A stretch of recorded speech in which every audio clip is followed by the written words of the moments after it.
आखिर क्यों डूबे श्री कृष्ण जी की नगरी द्वारका पानी में? तो चलिए जानते हैं आज इस बारे में। अगर आपको वीडियो अच्छा लगे तो प्लीज़ चैनल को सब्सक्राइब जरूर करिएगा। चलिए स्टार्ट करते हैं। हिंदू धर्म के 4 धामों में एक द्वारका का धाम है। भगवान श्री कृष्ण की नगरी कहते हैं द्वारका को। द्वारका धाम गुजरात के काठियावाड़ क्षेत्र के अरब सागर के समीप स्थित है। श्री कृष्ण की द्वारका नगरी के जल विलीन होने के कई पौराणिक कथाएं प्रचलित हैं। चलिए जानते हैं भगवान श्री कृष्ण की द्वारका नगरी के डूबने के पीछे क्या वजह थी। द्वारका नगरी कैसे डूब गई? द्वारका नगरी डूबने के पीछे 2 पौराणिक कथाएं प्रचलित हैं।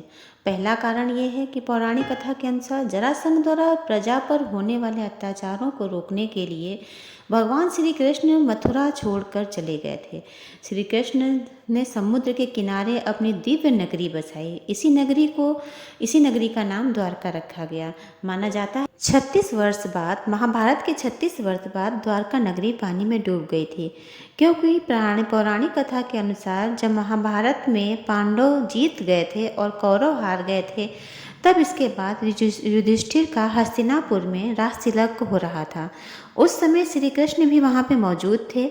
जब गांधारी ने भगवान श्री कृष्ण को महाभारत युद्ध का दोषी ठहराते हुए उन्हें श्राप दिया कि अगर मैंने अपने आराध्य की सच्चे मन से आराधना की है तो जिस तरह से मेरे कुल का नाश हुआ है उसी तरह तुम्हारे कुल का नाश तुम्हारे समक्ष होगा, तुम्हारी आंखों के सामने होगा।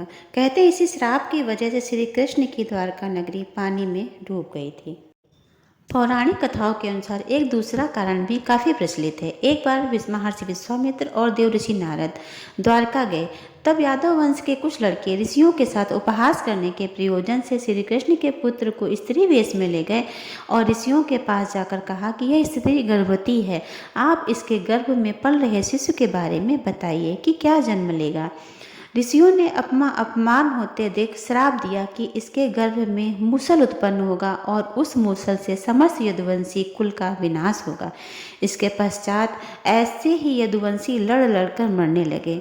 यदुवंशी की मृत्यु की बाद बलराम ने भी अपने शरीर त्याग दिया। श्री कृष्ण पर एक शिकारी ने हिरण समझकर बाण चला दिया, जो कि बाण उनके पैर में जाकर लगा, जिससे भगवान श्री कृष्ण जी ने अपने प्राण से धार लिए या परलोक चले गए, देवलोक चले गए। उधर जब पांडवों को द्वारका में हुई अनहोनी का पता चला तो अर्जुन तुरंत गए और श्री कृष्ण के बचे हुए परिजनों को अपने साथ लेकर इंद्रप्रस्थ चले गए। इसके बाद देखते ही देखते पूरी द्वारका नगरी रहस्यमय तरीके से समुद्र में समा गई, जो आज भी पृथ्वी है।